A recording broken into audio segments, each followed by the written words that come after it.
Old Marley was as dead as a doornail.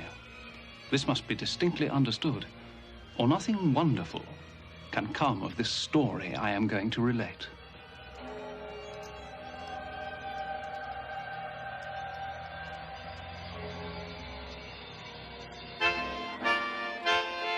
On Christmas night all Christians sing to hear the news the angels bring. On Christmas night all Christians sing to hear the news the angels bring.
"7 years ago today." What's that you say? Mr. Marley died. 7 years ago this very day.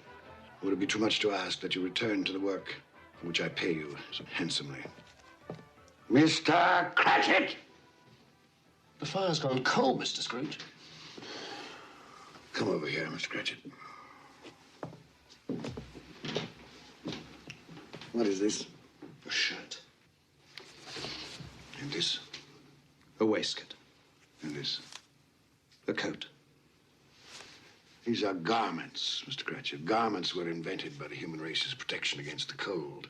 Once purchased, they may be used indefinitely for the purpose for which they are intended. Coal burns. Coal is momentary, and coal is costly. There will be no more coal burnt in this office today. Is that quite clear, Mr. Cratchit? Yes, sir. Now, please get back to work before I am forced to conclude that your services are no longer required. Yes, sir.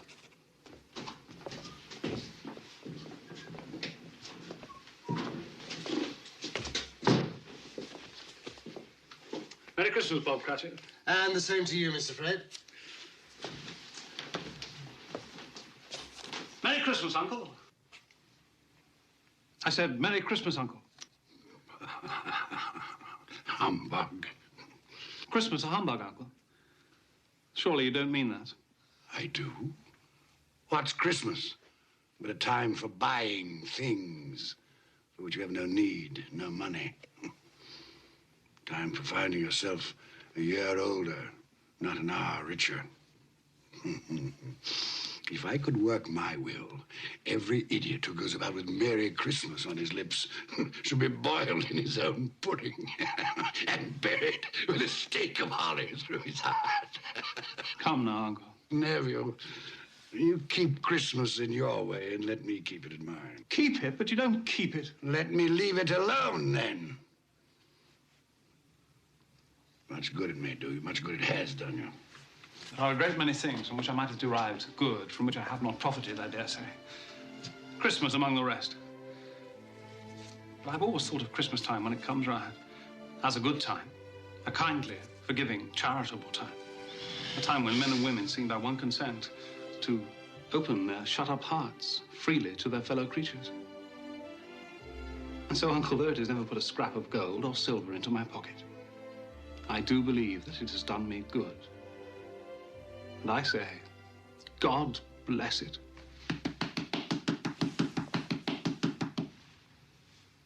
Not a sound from you, and you'll keep your Christmas by losing your situation. You're quite a powerful speaker, sir. I wonder you don't go into Parliament. Please don't be angry, Uncle. Come, dine with us tomorrow.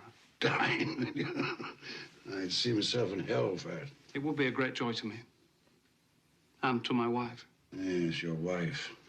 I'm told she brought very little to the marriage. A poor girl, I understand. I love her. And she loves me. Love. Good afternoon, nephew. I want nothing from you. I ask nothing of you. Why can't we be friends? You are wasting my time. I'm sorry to find you so resolute. We've never had a quarrel, so far as I know. And so I shall keep my good humor. And wish you a Merry Christmas. Goodbye. And a Happy New Year. How's that fine family of yours, Bob Cratchit? Well, sir, all very well. Good. You'll give them my best wishes. Yes, sir, I shall. Thank you for remembering them. Goodbye, Cratchit. Goodbye, sir. And a Merry Christmas. Idiot. And he's made me late to boot. I'm off to the exchange. Don't lock up a moment early. No, sir.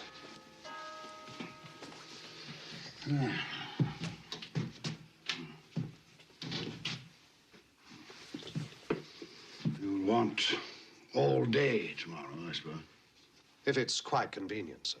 It's not convenient. And it's not fair. If I were to hold back half a crown from your pay for it, you'd think yourself ill-used, I'll be bound. But you don't think me ill-used when I pay a day's wages for no work. Christmas comes but once a year, sir. Poor excuse for picking a man's pocket every 25th of December. And I suppose you must have it. Be here all the earlier the next morning, Cratchit. Yes, sir, I shall. I certainly shall. Make sure. Yes, sir. And a Merry Christmas to you, Mr. Scrooge. Humbug.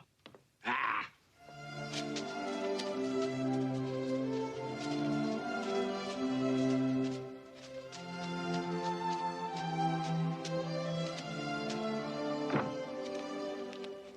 Merry Christmas, Mr. Scrooge. Don't beg on this corner, boy. I'm not begging, sir. I'm Tim Cratchit. I'm waiting for my father. Tim Cratchit, huh? Well, then you'll have a long wait, won't you? Thank you, sir. Humbug.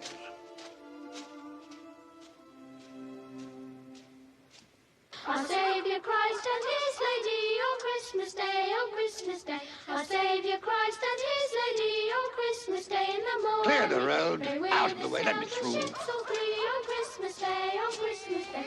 They with us sailed the ships all three on Christmas Day in the morning. His reason weak, his anger sharp, and sorrow all his pain. He went to church but once a year, and that was Christmas Day. So grant us all a change of heart, rejoice for Mary's son. Pray peace on earth to all mankind, God bless us everyone. Pay 80 for January, pay 80 for January. Any open market? Any open market? Buying here, buying. Ah, Ebenezer. We were afraid you weren't coming. It's almost closing, sir. Well, I'm here, aren't I? I said you'd be here. Didn't I say Ebenezer Scrooge would be here? I knew you'd change your mind. Right, I have changed my mind. Oh, good, then you'll take our bit. The price has gone up. Gone up? But that's not possible. If you want my corn, gentlemen, you must meet my quote. Plus 5% for the delay. That's outrageous, Scrooge. You'll be left with a warehouse stuffed with corn. Well, that's my affair, isn't it? But if we pay your price, our bread will be dearer. The poor will suffer. Buy the corn someplace else. Good day, sir. Scrooge, a moment. We'll take your corn at the price you quoted yesterday. Too late. If you wait until tomorrow, it'll cost you another 5%. Damn it, Scrooge, it's not fair. No, but it's business. I'll give you a moment to make up your minds.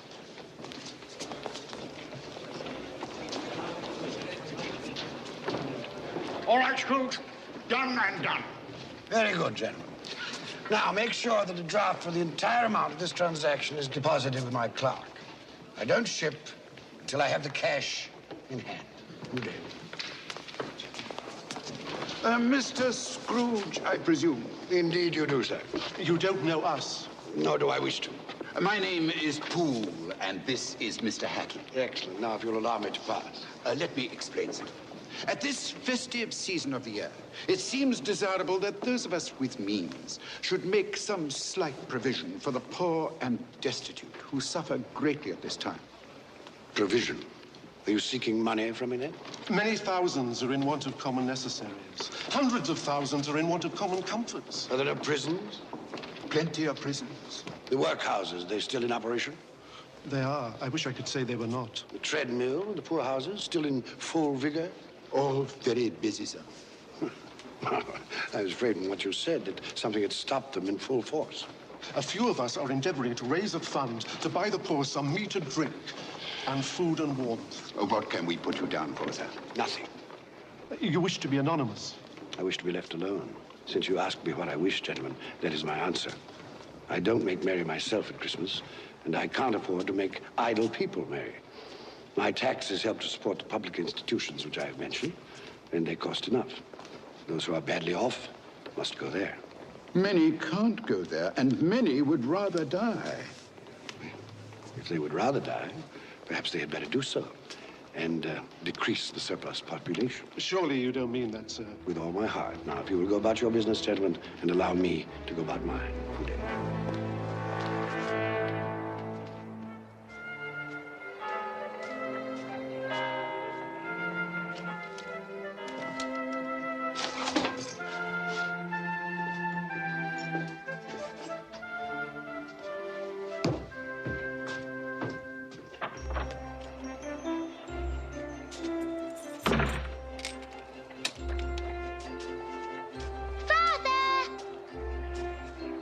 Tim, you must be frozen. I'm all right now. Could we go home by Cornhill and watch the boys and girls play in the snow? Of course we can. Tim, I'm to have the whole day off tomorrow. We'll be together, the whole family, for the entire day. Hurrah for Christmas, the best day of the year. Each stroke will tell that in his heart and gold in all his days. His reason weak, his anger sharp, and sorrow all his pain. Sing well to church and singing and Look, They're having such fun, Father.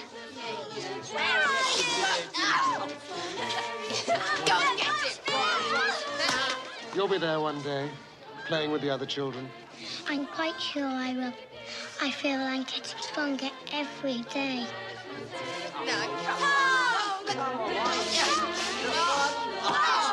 We must go home now.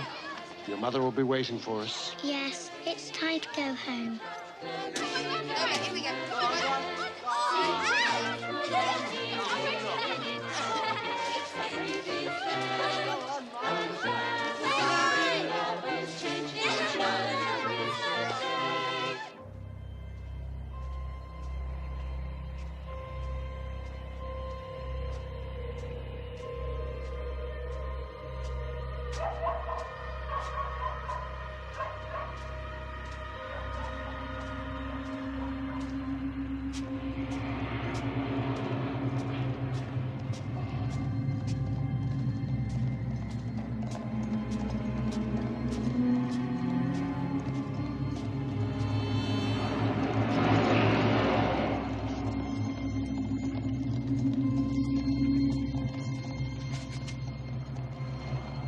calling me? Someone call my name?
Old Marley was as dead as a doornail. This must be distinctly understood, or nothing wonderful can come of this story I am going to relate.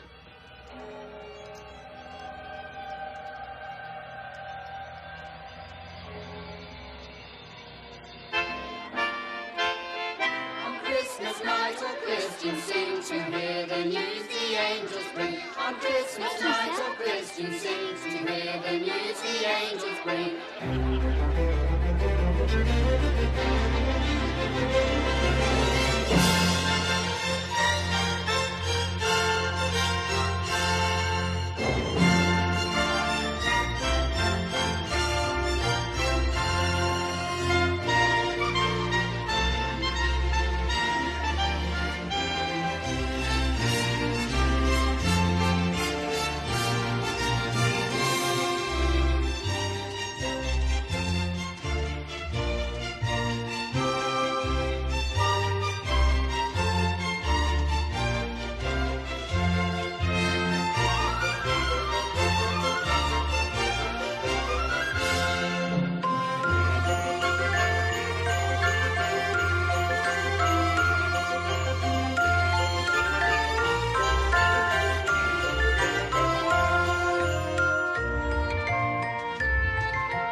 7 years ago today.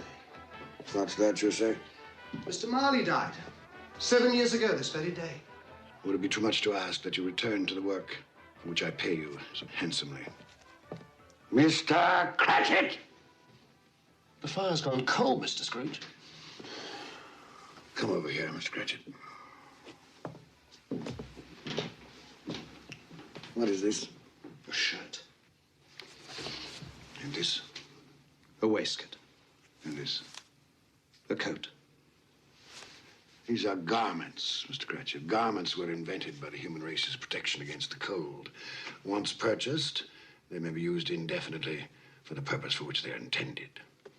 Coal burns. Coal is momentary, and coal is costly. There will be no more coal burnt in this office today.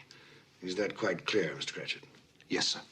Now, please get back to work before I am forced to conclude that your services are no longer required. Yes, sir.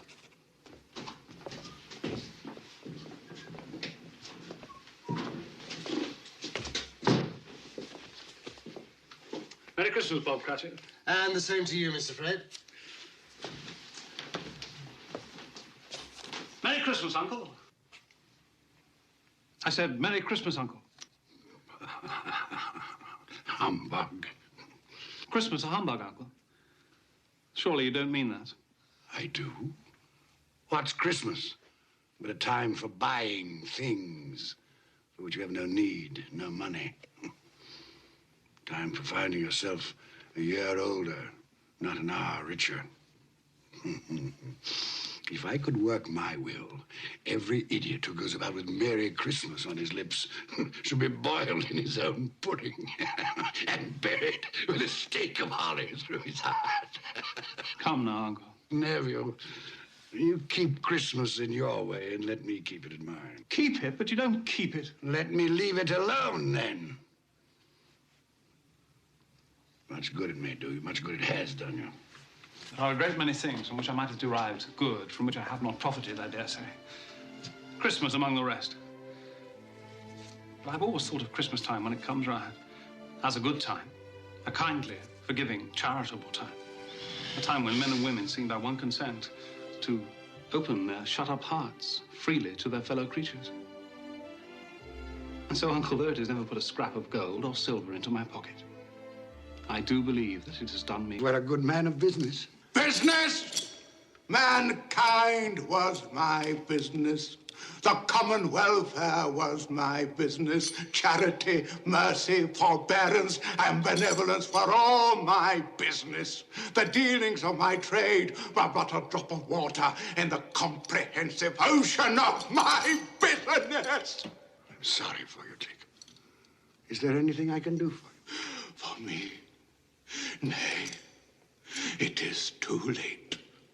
But I have come for your sake, Ebenezer. Have you? Well, you always were a good friend. As part of my penance, I have been sent to warn you. And so you have? And to offer you a hope and chance of escaping my fate. You will be haunted by 3 spirits. 3 spirits? Is that the chance and hope you mentioned? It is. Well, in that case, I think I'd rather not. Expect the first tonight, when the bell tolls 1. Couldn't they all come at the same time, Jacob, and have it over? Expect the second on the stroke of 2. The third, more mercurial, shall appear in his own good time.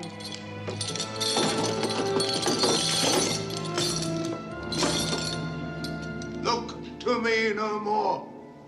Look, that you may remember what has passed between us.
Something I ate.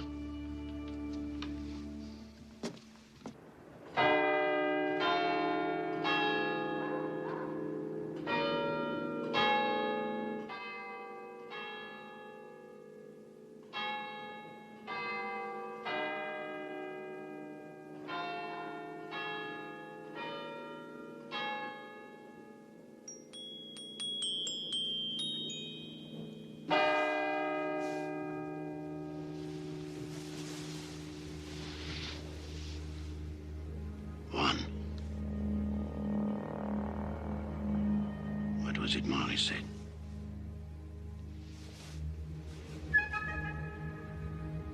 Nothing.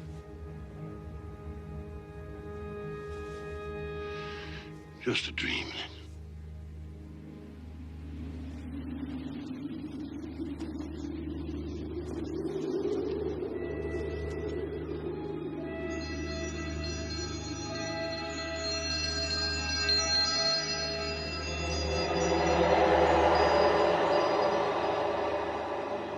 The spirit whose coming was foretold to me? I am. Who and what are you? I am the ghost of Christmas past. Long past? No, your past. Perhaps you would do me the favor of placing upon your head that cap which you hold in your hand.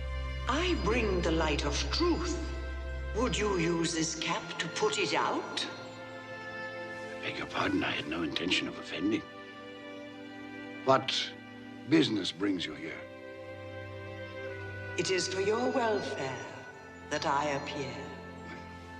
I can think of no greater welfare than a night of uninterrupted sleep. Be careful, Ebenezer Scrooge. I speak of your reclamation. Well, if it's reclamation, then let's get on with it. Come.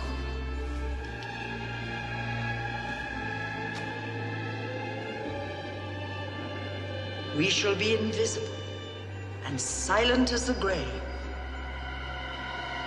You will now see a child, a youth. You will see yourself, Ebenezer. The air is so clean. How different from the city. Do you know where you are? Of course, I was bred here. I was a boy in this place. That's Daniel Costas. Robert Estes. Hello, Daniel.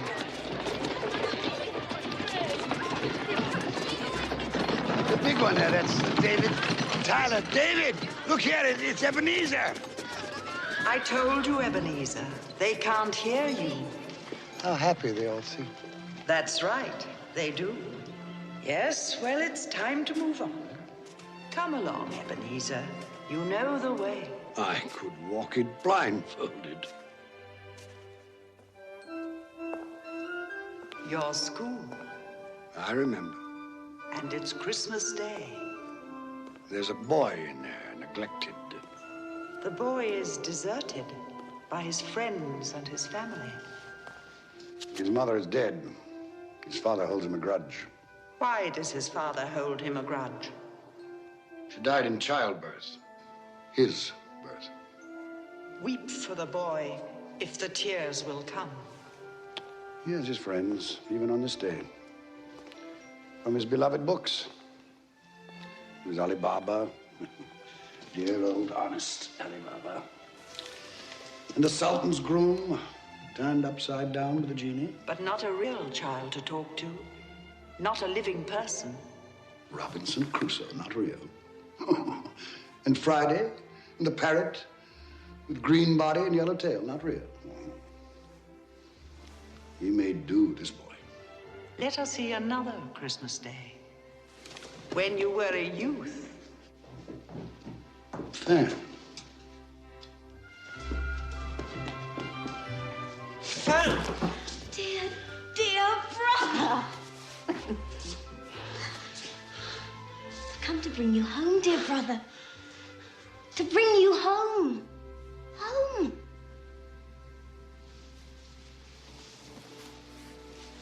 Home, little fan. Yes. Home for good and all. Father's much kinder than he used to be. He spoke to me so gently one dear night that I was not afraid to ask once more if you might come home. And he said, yes, you should, and sent me in a coach to bring you.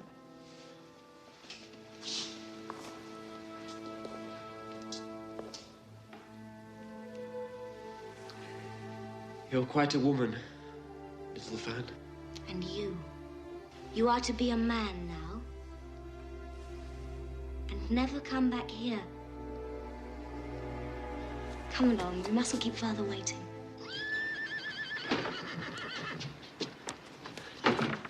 Father! There, boy, there. Stand still now. Let me look at you. They haven't been overfeeding you, that's certain. I've grown, I think. Yes, most boys do. Fan has told you won't be moving back here. Yes, sir. It's time you made your way in the world. I've arranged an apprenticeship for you. You'll move into Mr. Fezziwig's establishment in 3 days' time. 3 days, Father? I'd hoped we'd have my brother home for longer. Longer? 3 days is quite long enough for both of us.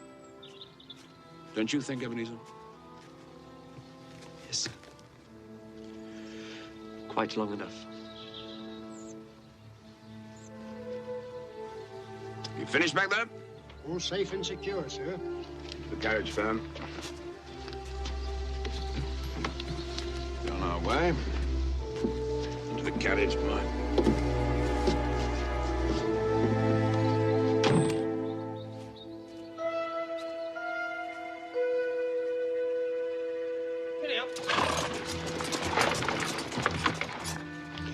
Fan pleaded for more time, but my father was a very stern man. Fan. She died a young woman.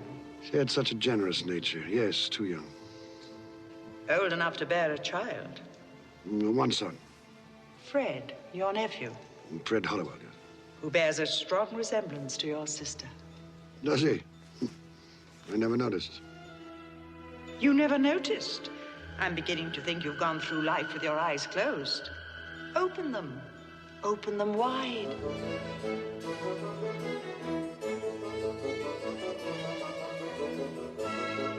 You know this man? It's old Fezziwig. Hmm?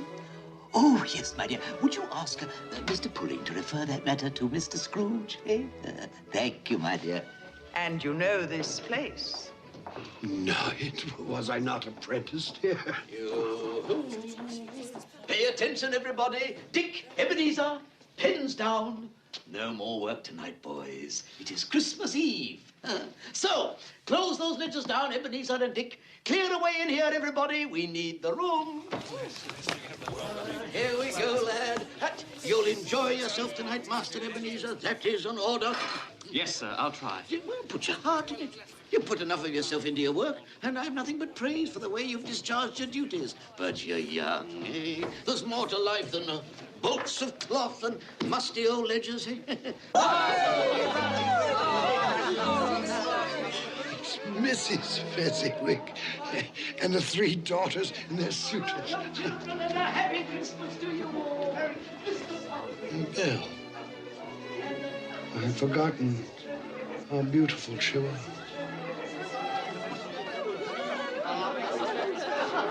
Hello, Belle.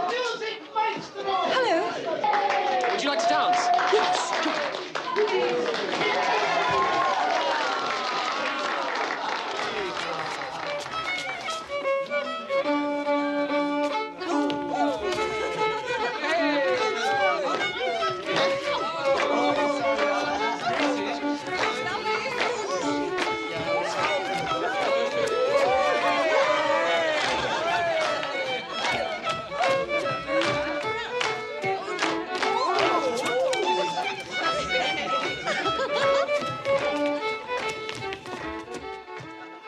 How long since you danced, Ebenezer?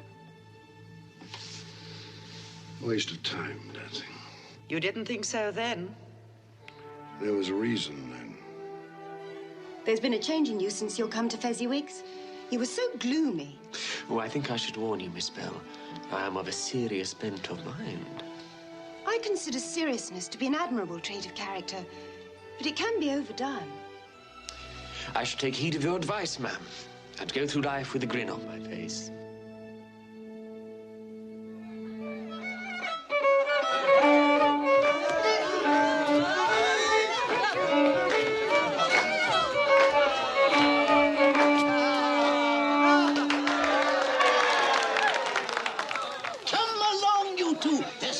Sir Roger de Coverley. Time enough to sample the punch when you're old and fat like me, eh? Oh, I'd best partner my wife before that young scamp goes dancing off with her. Oh, what a difference it makes, Ebenezer, to travel the rough road of life with the right female to help bear the burden, eh? What a lucky man I am! Shall we join the others, Ebenezer? My pleasure, Miss Bell.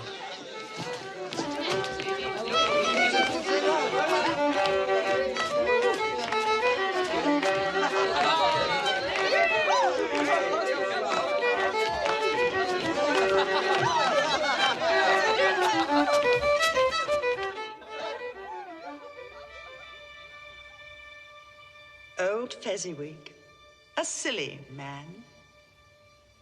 Silly? Why silly? What did he do, after all, to deserve the praises of those apprentices? Spent a few pounds, danced like a monkey, beamed a great smile. Well, the happiness I gave was quite as great as though it had cost £1,000. Just small things.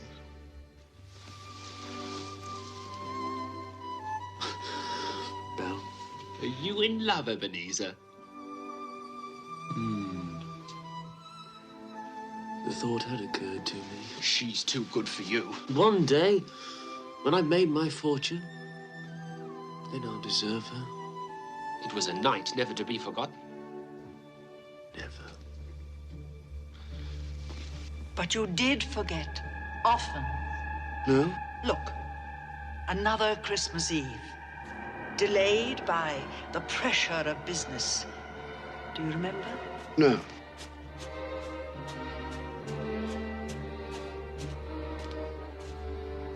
Hello, Belle.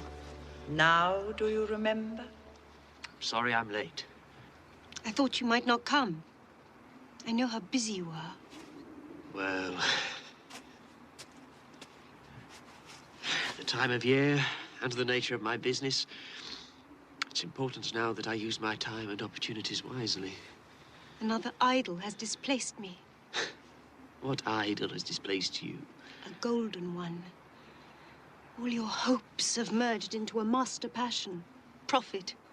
The thought of money engrosses you. Perhaps I've become wiser. But I've not changed towards you. Our contract is an old one. It was made when we were young and our prospects limited. How often I've thought of those times. If there had been no understanding between us, would you seek me out and try to win me now? A dowerless girl with nothing but myself to bring to a marriage. You have no answer. You think I would not, then? Oh, Ebenezer, what a safe and terrible answer. So characteristic of the careful man. Ebenezer, I release you. You are a free man. I let you go with a full heart. May you be happy in the life you have chosen.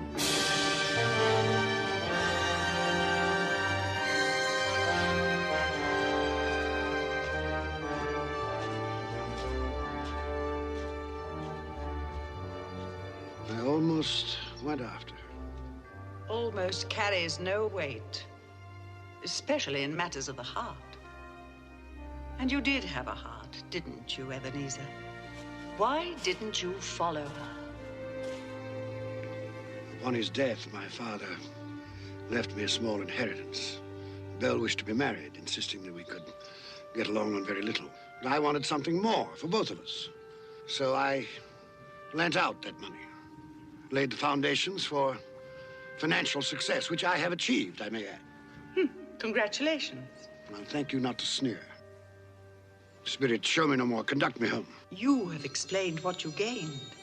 Now I will show you what you have lost. Belle. Yes, Belle. And those are her children. Oh, darling, he's wonderful, isn't he? Oh, Lord, what a brood.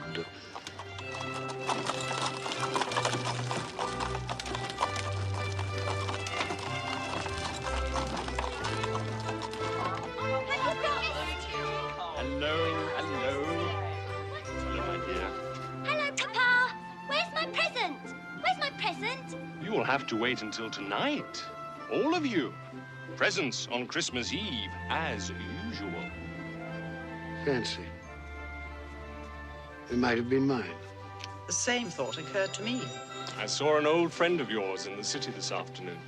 Who was it? Guess. I can't.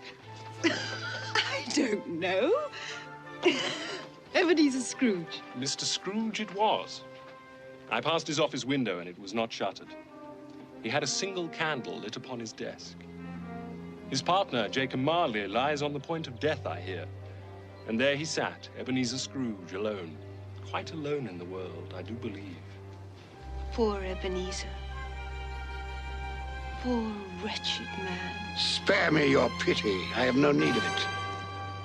They can't hear you. And as for you, I've had enough of your pictures from the past. Leave me. Haunt me no longer. Truth lives. Truth lives. Truth lives. Truth.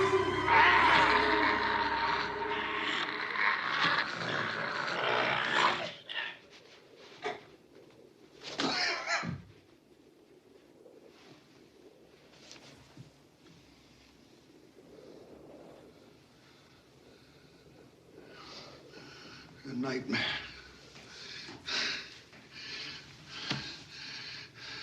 Horrible nightmare. Oh. God. Let me sleep.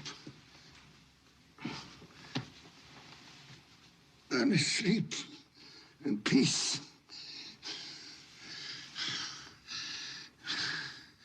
Peace.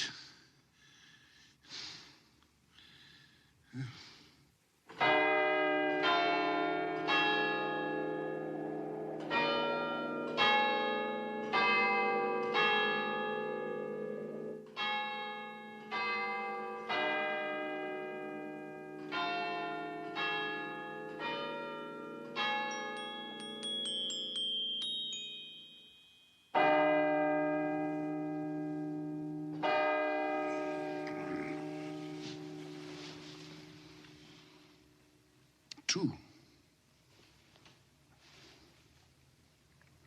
Well, Jacob Marley, where is this spirit of which you spoke so glibly? You did say at the stroke of two, didn't you, Jacob?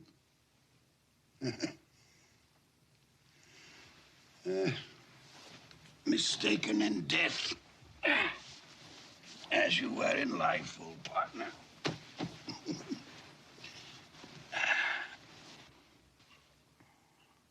Ebenezer Scrooge! Ebenezer Scrooge!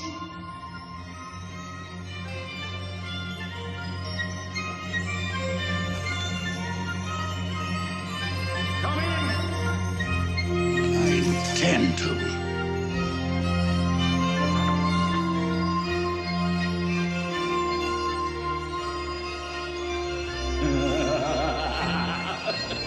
Come in and know me better, man.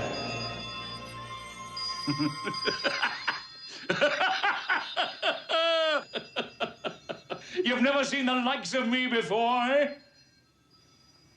It's quite true, I have not. You never walked forth with any of the younger members of my family? No, not that I remember. Nor any of my elder brothers born these later years? No, I'm afraid not, no. Do you have many brothers, Spirit? Over 1,800! Tremendous family to provide for. Take hold of my robe, Ebenezer Scrooge.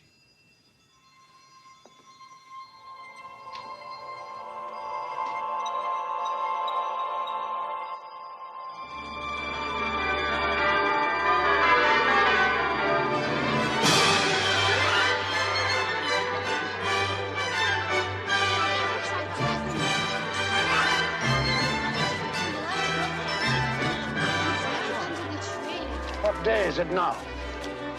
Don't you know? Christmas morning.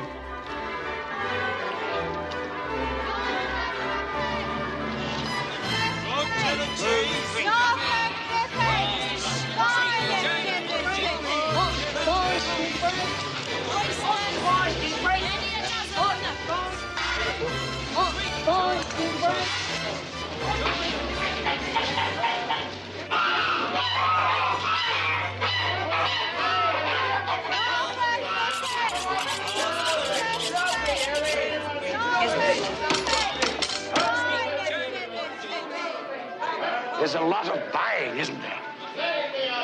Oh, Ebenezer, is that all you can see? Follow me, and I'll show you to what good use these wares can be put. Is there some peculiar power which emanates from your torch? Oh, yes. There is.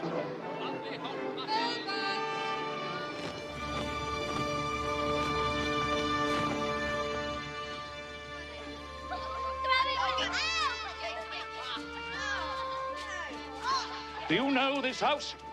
I can't say I do. It is the house of Bob Cratchit. Is he?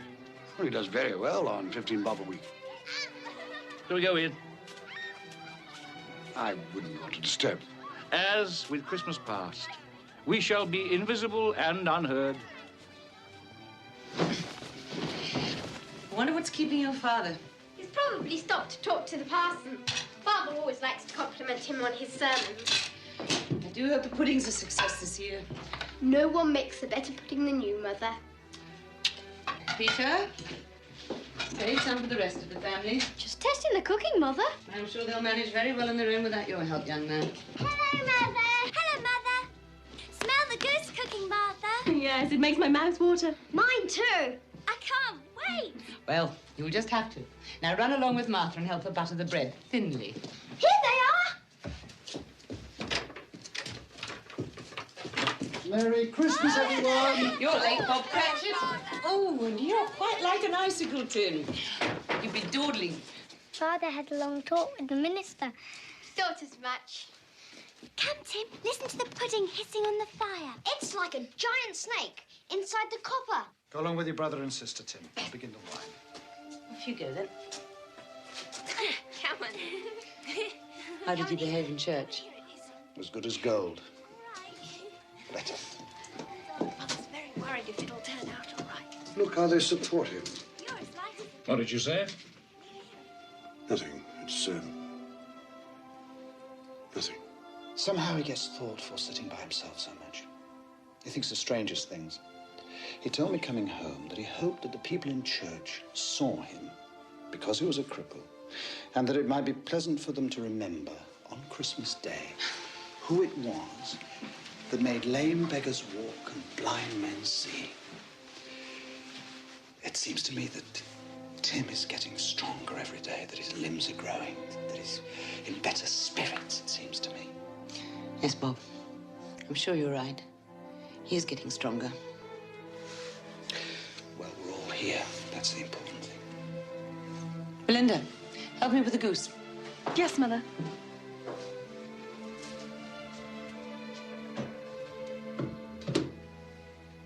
Peter, I have some good news for you.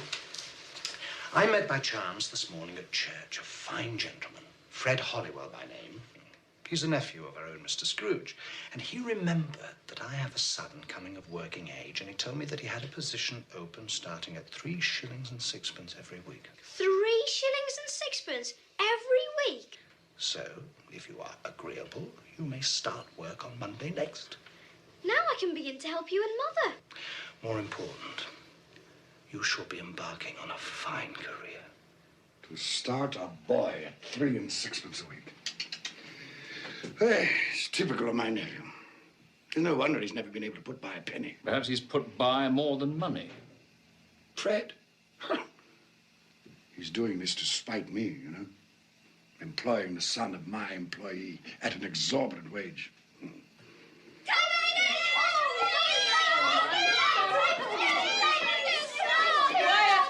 Quiet, children, quiet. Wonderful goose! Enough for an army! So Brown and Chris, Mother, you've outdone yourselves. Is it all right then? Hurry, Father, cut the goose. I can't wait. Haven't we forgotten something? Lord, we thank you for the bounty you have placed before us. We thank you for this day of love and joy. We thank you for allowing us to be together, to share with each other and with you the fullness of our hearts on this special day. Amen. Amen. Amen. Amen. What? You say something? No. Oh, I thought I heard you. No, I said nothing.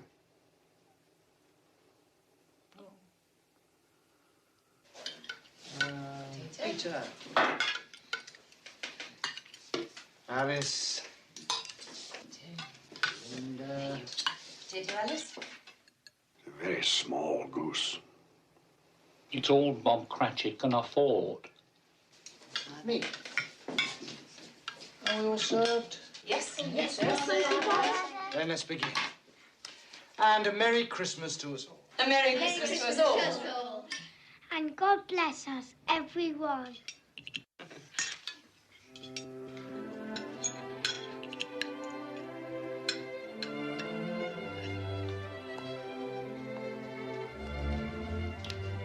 Tell me, Spirit, will he live? I see a vacant place at this table. I see a crutch without an owner, carefully preserved. If these shadows remain unaltered by the future, the child will die. No, say he will be spared. If these shadows remain unaltered by the future, none other of my species will find him here. But if he is to die, then let him die, and decrease the surplus population.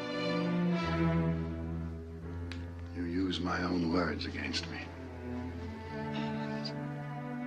So perhaps in the future you will hold your tongue until you have discovered what the surplus population is and where it is. It may well be that in the sight of heaven you are more worthless and less fit to live than millions like this poor man's child.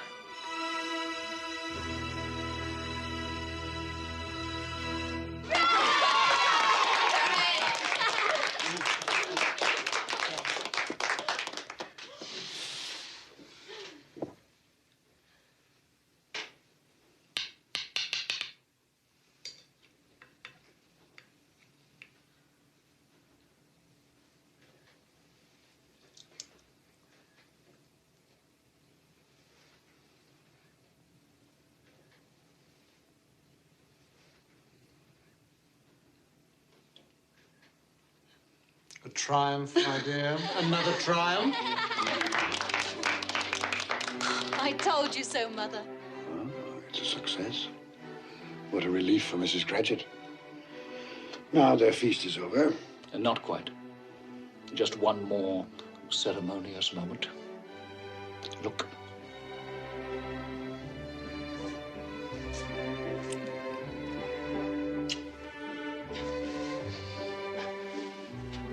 Now, I would like to propose a toast to Mr. Ebenezer Scrooge, the founder of our feast. Mr. Scrooge.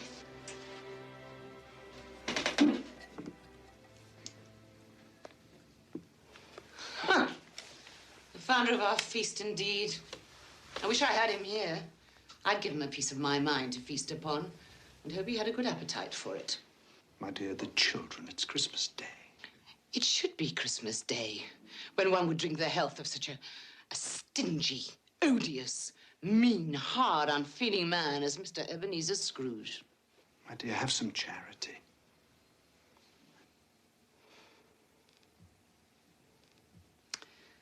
Oh, well. I'll drink his health, for your sake, and the day's sake, but not for his. Long life, Mr. Ebenezer Scrooge. A Merry Christmas and a Happy New Year. I've no doubt his Christmas will be very merry, and he'll be very happy. Mr. Scrooge. Mr. Scrooge. Mr. Scrooge. Mr. Scrooge. Mr. Scrooge. Mr. Scrooge.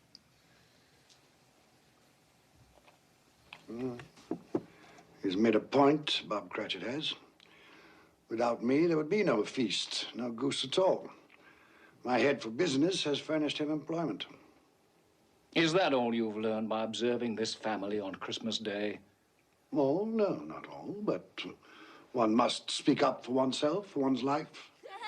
Oh, here it is. Here we come a-wassailing among the leaves so green. Here we come a-wandering so fair to be seen. Love and joy come to you, and a Merry Christmas too. And God bless you and send you a Happy New Year. We have some time left. Take my robe. Love and joy come to you, and a Merry Christmas too. And God bless you and send you a Happy New Year.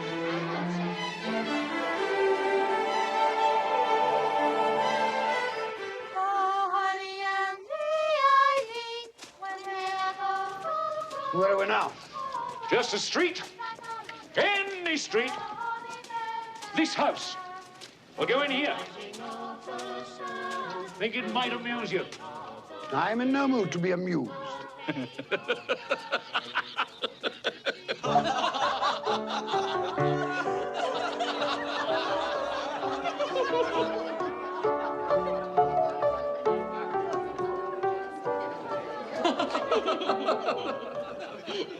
Dear husband, do you find my playing so amusing? Oh, I'm sorry, my love.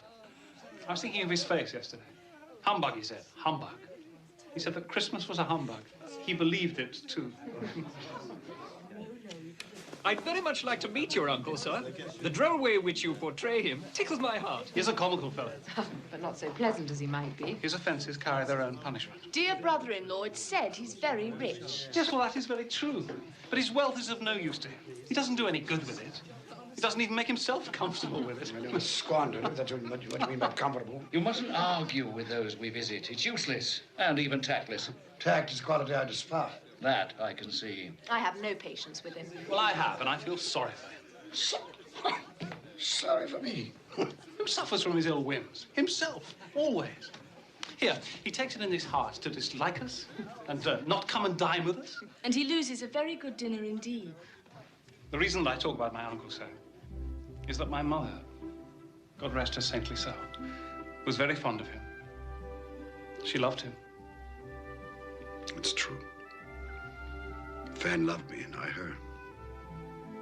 Dear Fan. I wish she were alive today. Fred looks very like her. Yes, I've been reminded of that just recently. I was only going to say that the consequences of his taking a dislike to us and not making merry with us is that he loses some pleasant moments which could do him no harm. And I mean to give him the same chance every year, whether he likes it or not. And every year he'll say, Christmas. Bah! Come, my dear, we must see to our guests. Hello there. Would you like some noodles? Poison. Can't hear myself think. Well, they seem to be happy. Well, I suppose that free food and drink would be an occasion for pleasure to most people. Happy in each other's company, I mean. Everyone, hush there. We shall have a game, a word game. Huh? Yes, a game. What should it be? Does everyone know the rules to similes? All right, everyone. Now, you shall each have 5 seconds to answer. I'll ask the question. Mr. Topper, you'll keep count. Well, I shall do my best. Now, you'll each have 5 seconds to answer. If you fail to give an acceptable answer within that time, then you must each stand behind your chair. Last one to, who's seated wins the prize. Fred, don't go on so. Just begin. Oh, I'm sorry, my love. Yes, I shall. Yes, I shall. Now, proud as. Proud as a peacock. Dry as. As a bone. Plump as. My wife. Sorry, just a little joke. Plump as... 1. 2 seconds. A partridge. Quick as. Wind. No. 1, 2, 3, 4, 5. A wink, you idiot. Ebenezer, shh. You said you could neither see nor hear us. That's quite true.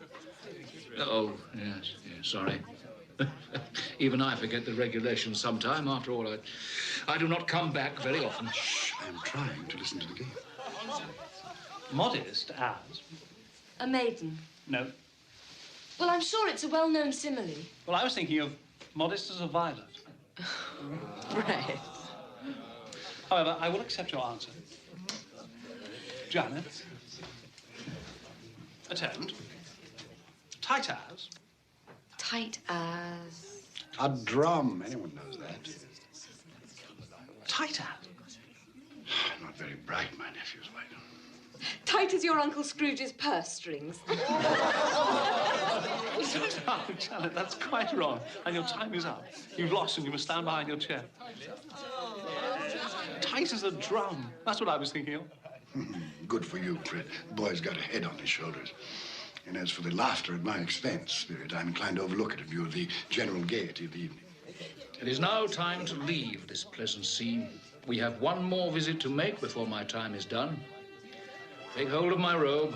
Sly as. A fox! Yes! Red as. Red as a rose. Yeah. Silent as. The night. No! A mouse. Not at all. No, I know. The grave. Where are we now? I'm sure I don't know this place. The name would mean nothing to you. It's a place, like many in this world.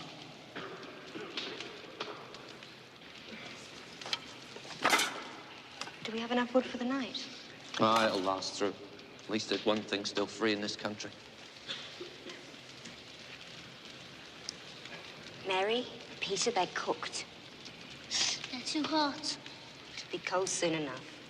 Where did you get these, Father? I didn't steal them, if that's what you're saying. She didn't say you stole them, Ben. She should have some respect. Don't berate the girl. They fell from a cart into the road. Your father's not a thief, girl. Not yet.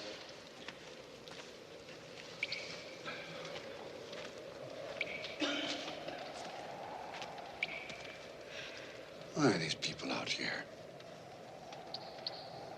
Men and women in rags, children eating scraps. They're institutions. Have you visited any of them, these institutions you speak of? No, I'm taxed for them. Isn't that enough? Is it?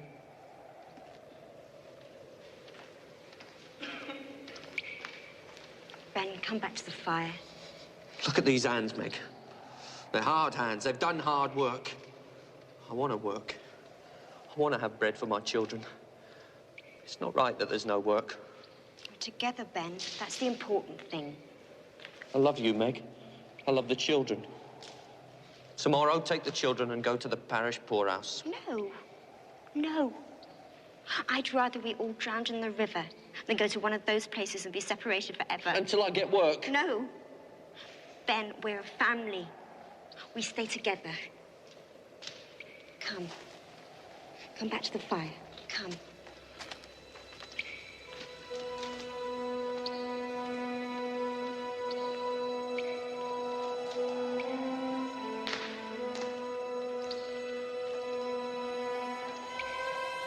you show me this? What has it to do with me? Are they not of the human race? Look here, beneath my robe.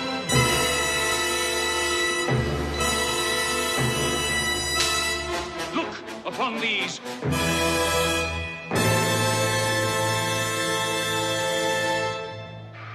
What are they? They are your children. They are the children of all who walk the earth unseeing. Their names are ignorance and want. Beware of them. For upon their brow is written the word doom. They spell the downfall of you and all who deny their existence. Have we no refuge, no resource? Are there no workhouses? Are there no prisons?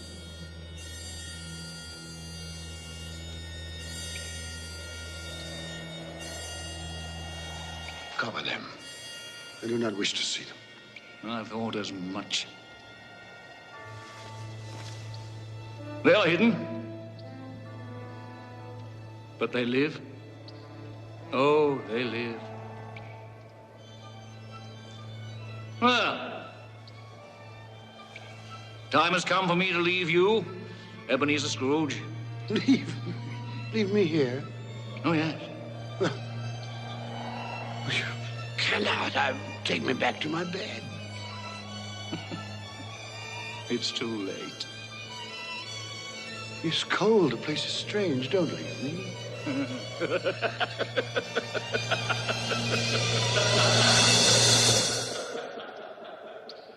Spirit, come back.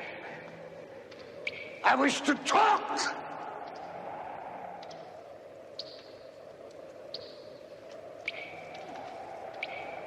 Perhaps I have made a mistake here and there. Talked too quickly about matters to which I gave no great thought. Very well, we'll have a give and take. Come to some meeting of the minds. I'm a reasonable man. Spirit! Have pity on me. Don't leave me.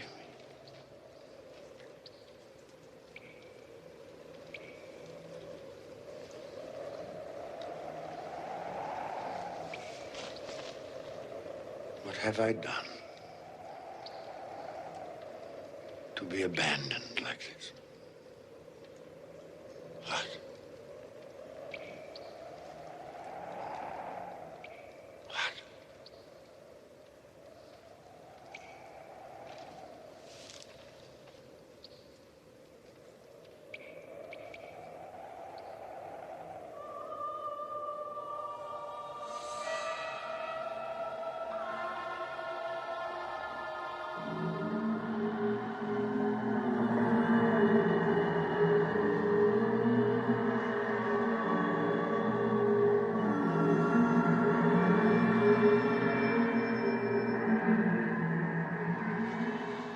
Are you the spirit which Jacob Marley foretold would visit me?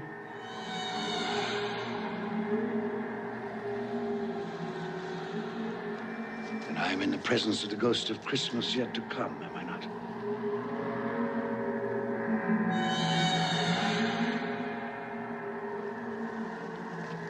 You're about to show me the shadows of the things that have not happened, but will happen in the time before us. Is that so? I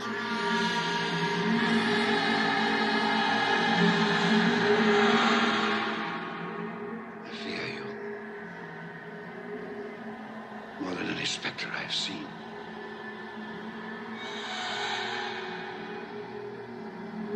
I am prepared to bear your company. Will you not speak to me? Very well. Lead on. Night is waning fast. Time is precious to me.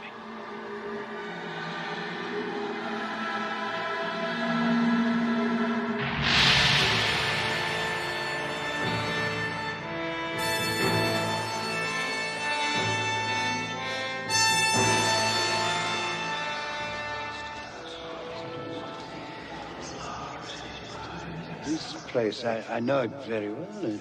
The exchange, it's like a second home to me.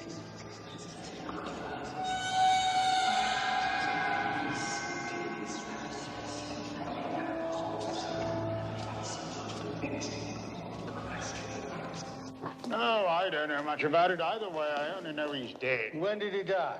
Last night, I believe. What happened to his money? Left it to his company, perhaps? Who else did he have? It'll likely be a very small funeral, supposing we volunteered and form a party.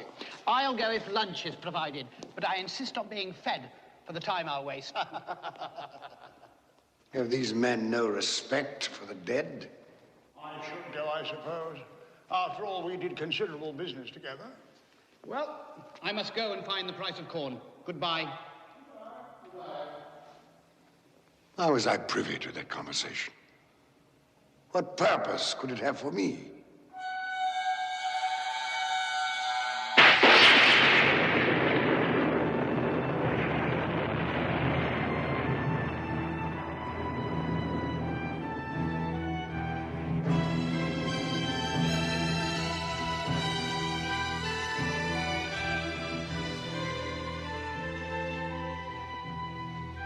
Merciful heavens, what is this?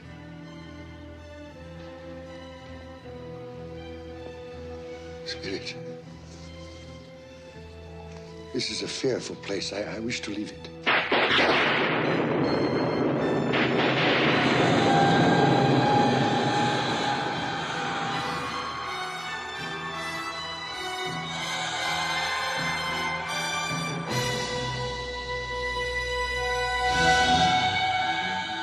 No, I will not. This you cannot make me do. I say I understand you. That is sufficient to the moment. Furthermore, there must be someone in this city who feels some emotion because of this man's death. I demand to see that person.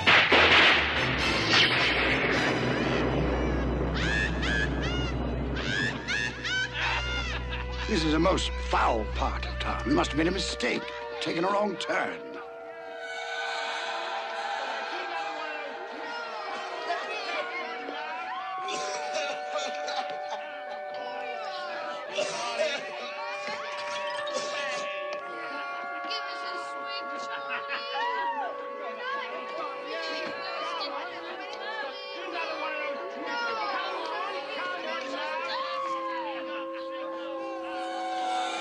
In there? I have no business to transact in there.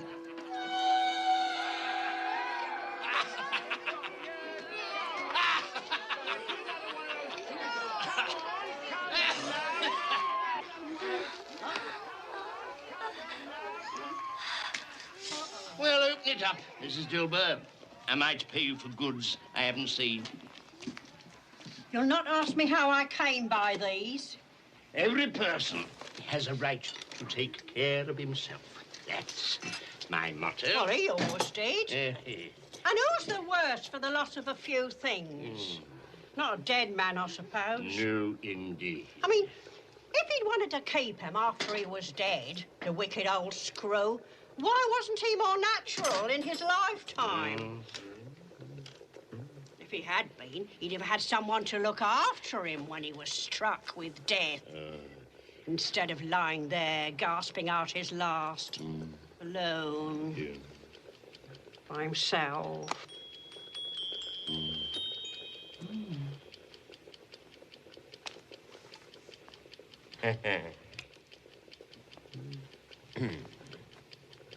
Those are my things. She's stolen my things. I'll have her before a magistrate. What do you call these? Bed curtains. You don't mean to say you took them down, rings and all, with him lying there. Why not? And don't get wax on his blankets. His blankets? I hope he didn't die of anything catching. I wasn't so fond of him as I'd loiter about if he did.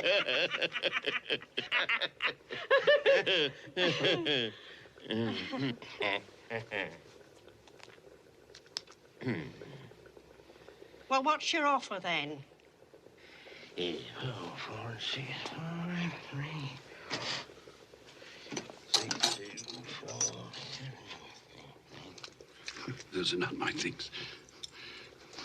Yes, they are similar, but the person she speaks of, that could not be me. A similarity, perhaps. £1.5 3. Not a penny more if I was to be boiled for it. You're ardent, Joe, and no mistake. I'm always kind to the ladies. That's the way I ruin myself. Spirit, what perversity is this? I asked to see some emotion in connection with this man's death. You show me only greed and avarice. Let me see some tenderness, some depth of feeling.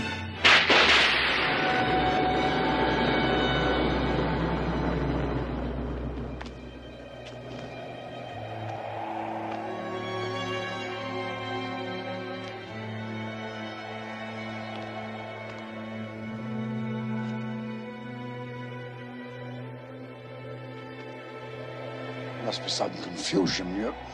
Your fellow spirit brought me here earlier. Very well. You're devilish hard to have a conversation with. Suffer the little children to come unto me, and forbid them not, for such is the kingdom of God. Verily I say unto you, whosoever shall not receive the kingdom of God as a little child, he shall not enter therein. This colour hurts my eyes.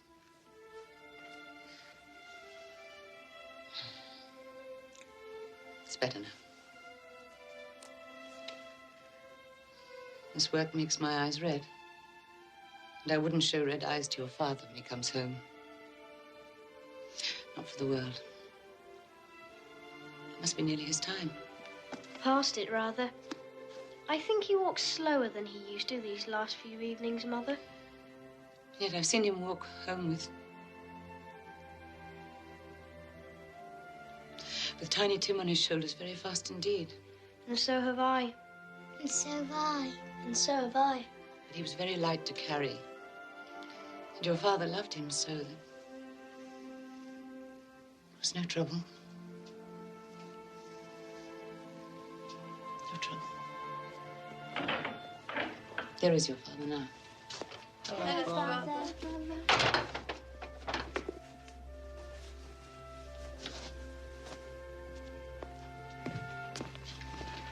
Hello, my dear. Hello, my dear ones. Hello, Father. You're late. We were worried about you. I'm glad you're home, Father. I am too. You've become quite a little harmful. The reason that I'm late is because I walked by there today. Today? I couldn't keep away. It's so quiet and green. You shall see it on Sunday. We shall all go on Sunday. I promised him that every Sunday I would walk. My little child. My little child. Father, please don't grieve so. No, I'm sorry. I have all of you. A blessing to be thankful for. Do you know who I saw in the street today? Mr. Scrooge's nephew, Fred. And he greeted me in his usual cheerful way. And he saw that I was a little sad. He asked me what was distressing me. And when I told him, he said that he was heartily sorry for it. And, Robert. Timmy's part of all of us. But for his sake, we must go on living. So long as we love one another, he will always be alive. Yes, of course, my dear. But however and whenever we are parted from one another, I'm sure that none of us will ever forget poor Tiny Tim. No, never, Father. And when we recollect how patient he was, and how mild, Although he was but a little child, I'm sure that we will not easily quarrel among ourselves. I am a happy man. I am a truly happy man. I asked for tenderness and depth of feeling, and you've shown me that. There's nothing more I need see. Take me home.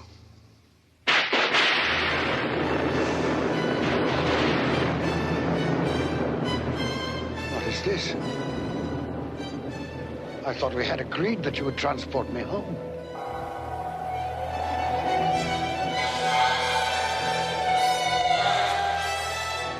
Inspector, something informs me that the moment of our parting is at hand. I know it, but I know not how. Tell me, what man was that whom we saw lying dead?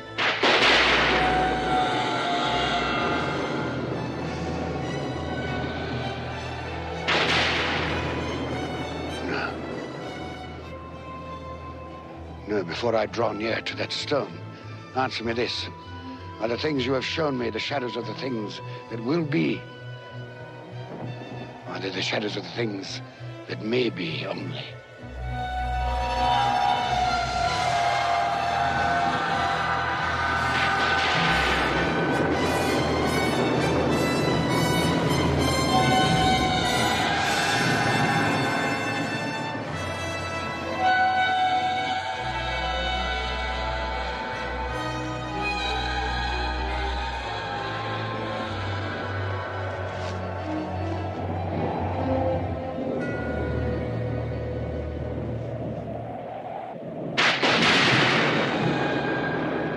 Men's courses will foreshadow certain ends. I accept that. But if those courses be departed from, the ends must change. Tell me that is so by what you show me.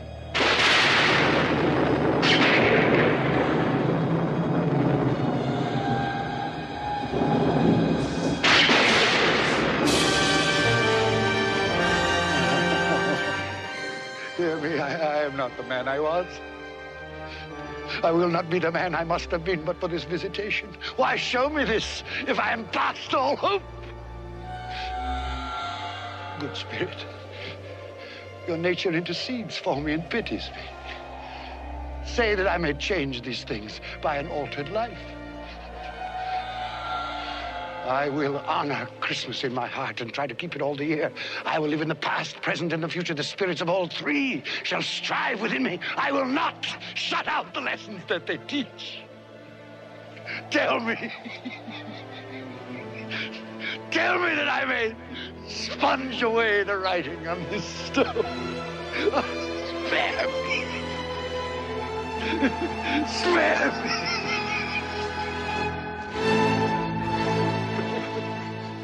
Spare me.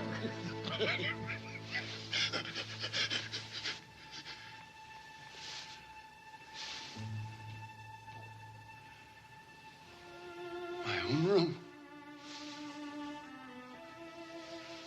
I'm alive. Oh, thank you, Spirit. I will keep my promise. I will live in the past, present, and the future. The spirits of all three will strive within me. Oh, heaven and Christmas time be praised for this. I say this on my knees, Jacob Marley. On my knees.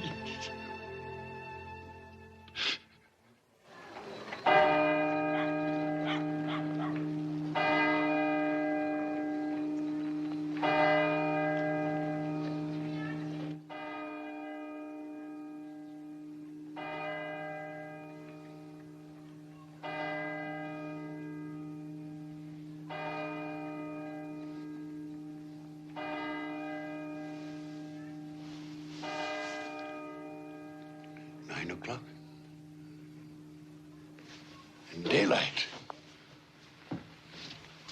But what day? Hello! Hello, you there, boy. Me, sir? Yes, you, my good fellow. What day is today? Today? Why, it's Christmas Day, of course. Christmas Day. I haven't missed it. The spirits did it all in one night. Well, they can do anything they like. Of course they can. Hello, my fine fellow. Hello! Do you know the poulterers in the next street but one, on the corner? I should hope I did. Intelligent boy, remarkable boy. Do you know if they've sold the prize turkey that was hanging there? What? The one as big as me? Delightful boy. Pleasure talking to you. Yes, the one as big as you. It's hanging there now. Well, go and buy it. Yes, go and buy it and bring them round so that I may tell them where to deliver it. Come back with the man, I'll give you a shilling. Come back in less than 5 minutes, I'll give you half a crown.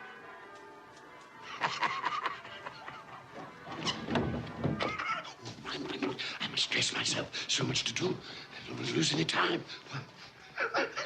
I was light as a feather. I'm as happy as an angel.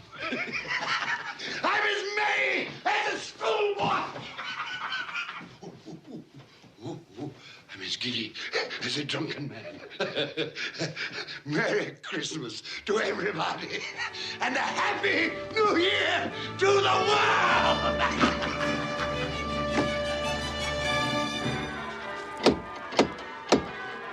If this be a prank, boy, I'll box your ears. He was in that window. I swear it. Oh, there you are. This boy here says you wish to purchase this turkey here. Yes, quite right. Here's your half-crown for a service well rendered. Thank you, sir. Splendid boy. Now, here is an address and the price of the turkey.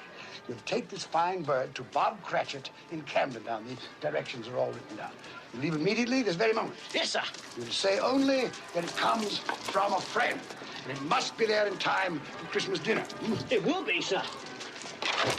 Good fellow. Here's a little something for your trouble. Oh, thank you, sir. Here.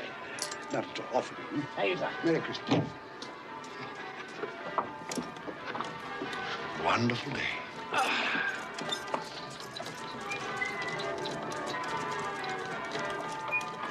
So grant us all a change of heart. Good morning. Merry Christmas to you. Great is Like angels. Yes, exactly. You sing excellently well here. Thank you. Ah, 'tis I who thank you for that glorious music on this glorious Christmas day.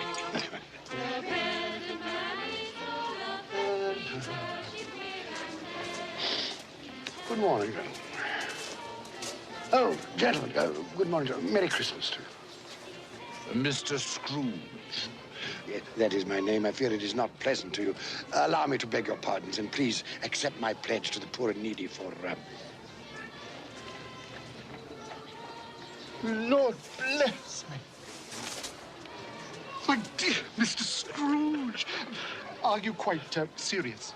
If you please, and not a farthing less. There are a great many back payments included in that, I assure you. What can I say to such generosity? Don't say anything. My dear sir. Will you come and see me? We will. Oh, we will indeed. I'm very much obliged. Thank you 50 times. Thank you, sir. Bless you. Thank you. The orphanage shows me right up. Yes? Bob Cratchit? Yes? This is for you. Well, there must be some mistake. You are Bob Cratchit? Yes. Well, there ain't no mistake. I didn't order this.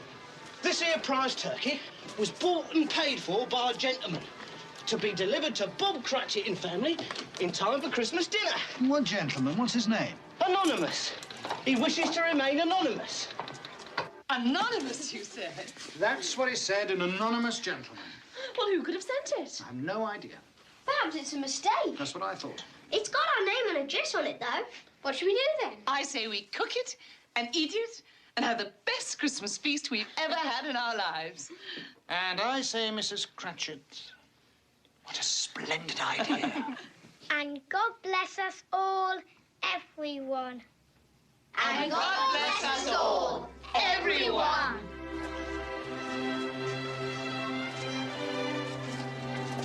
Merry Christmas, sir. Merry Christmas.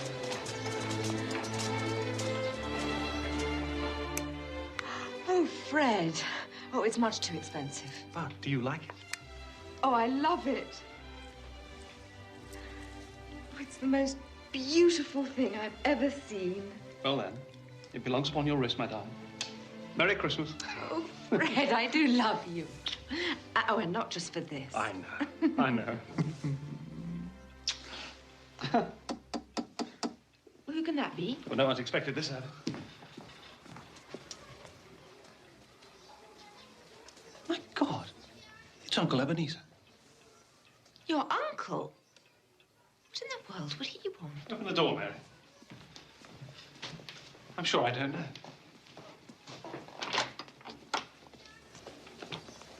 Fred, Uncle Ebenezer. may I come in? Yes, come in. Please. Thank you. Do come in. Good afternoon, madam. Merry Christmas to you. Merry Christmas to you. Oh, Uncle Ebenezer, this is my wife, Janet. Janet, this is Uncle Ebenezer. It's a pleasure. More like a surprise, wouldn't you say? Well, that, too. Well, that's quite true. Quite honestly, it is a surprise. When we spoke yesterday, you made it quite clear, it seemed to me, at least, that you had no intention of accepting my annual invitation. I made other things clear, too, didn't I, Fred? That Christmas was a humbug, a waste of time and money. A false and commercial festival, devoutly to be ignored. Yes, basically that was it.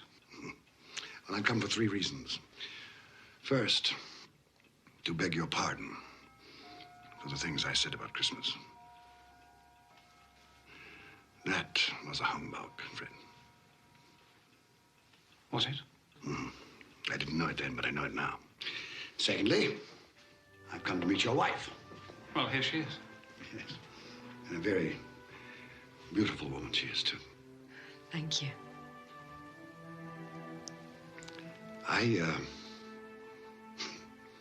I was in love once. Would you believe that? Yes. That I possess neither the courage nor the optimism, perhaps the depth of feeling that you two have. Thirdly, if the invitation to dine with you today is still in force, I accept. Of course it's still in force. Hurrah! I was sure that one day. You were sure, were you? Well, apparently you were right. Yes, I should like to dine with you and your friends. You'll be more than welcome. You like games, don't you? Yes. Yes, as a matter of fact, I do. Uh-huh. Do you ever play similes? It's one of our favorites. Perhaps we could play today. Quite possibly. I'm very good at it.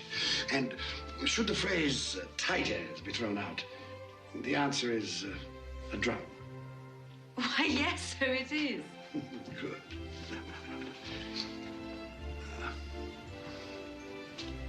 You'll forgive me for saying this, but I see the shadow of my sister in your face. I loved your mother, Fred.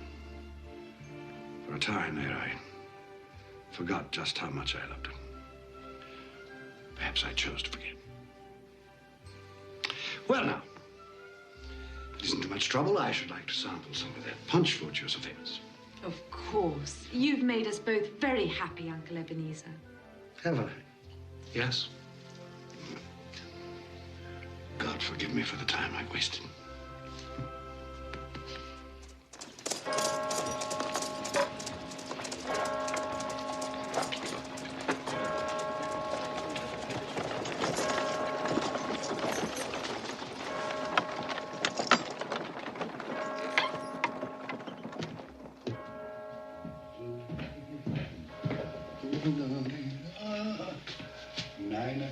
Late again, eh, Cratchit? We'll see about this.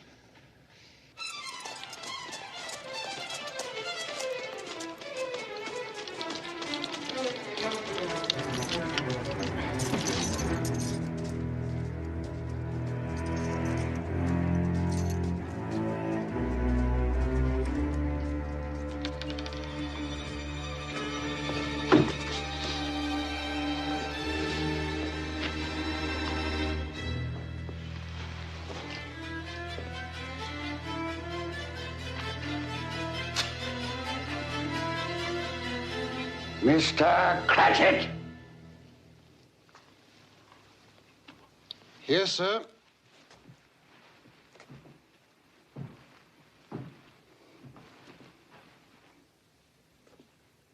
Do you know what time it is? Yes, sir. What time is it? 18 minutes past the hour, sir. 18 and a half minutes past the hour.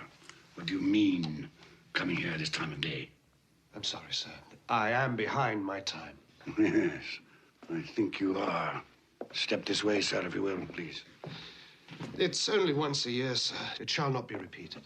I was making rather merry yesterday.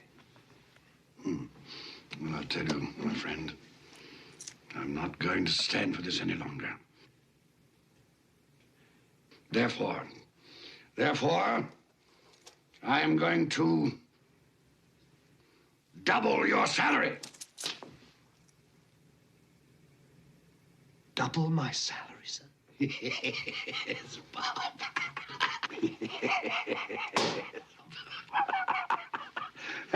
A Merry Christmas to you. I'll double your salary for a start, and I'll endeavor to assist your family in any way I can. And Tim will walk again and grow stronger and stronger upon my life, he will. Well, we'll discuss the particulars this afternoon over a Christmas bowl. Well, what's the matter with you? Nothing, sir. Well, it's just that... Nothing. Thank you, sir. My good fellow, make up the fire before we freeze to death. Buy some more coal before you dot another I, Bob Cratchit. Yes, sir.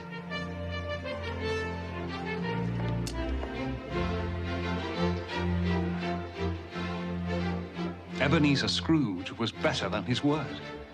He became as good a friend, as good a master, as good a man as the old city knew. And to Tiny Tim, who did not die, he was a second father. It was said of Ebenezer Scrooge that he knew how to keep Christmas well, if any man alive possessed the knowledge. May that be truly said of us, and all of us. And so, as Tiny Tim observed, God bless us, every one.